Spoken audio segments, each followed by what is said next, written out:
আসসালামু আলাইকুম।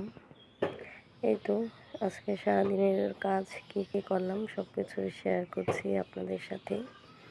সকালবেলা ঘুম থেকে উঠেই নাস্তা বানিয়ে বাচ্চাদেরকে রেডি করে দিলাম। তারপরে আপনার একটা পাঙ্গাস মাছ এনেছিলাম। বাচ্চারা পাঙ্গাস মাছ ছাড়া কিছুই খেতে চায় না। তো মাছটা এই তো দেখেন আমি পুকুরে বসেই কাটলাম।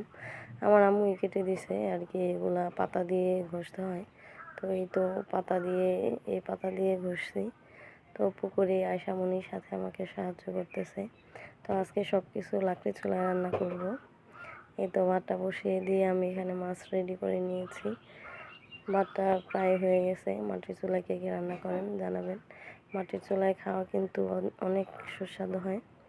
এই তো সবাই বলে কইর তেল দিয়ে কই ভাজে, তো আজকে আমি পাঙ্গাসের তেল দিয়ে পাঙ্গাস ভাজবো। মাছটাতে অনেক তেল হয়েছে, আর পাঙ্গাস মাছে এইভাবে অনেক তেল হয়। তো সবগুলা মাছ আমি ভালো করে ভেজে নিব। তো আমরা মা ছেলে দুইজন, ছেলে মেয়ে ততটা খাওয়া হয় না, আমিও পাঙ্গাস তেমন একটা পছন্দ না। তো এরপরেও বাচ্চাদের জন্য খাওয়া হয়, কারণ কাটা ছাড়া মাছ তো। আয়শামণি পাঙ্গাস মাছের মাথাটা খুব পছন্দ করে। তো ঈদের পরে বাবার বাড়িতে গিয়েছিলাম, ওরকমভাবে ফ্রিজে অল্প অল্প করে সব সবজি ছিল। তো ভাবলাম আজকে নতুনভাবে একটু রান্না করি।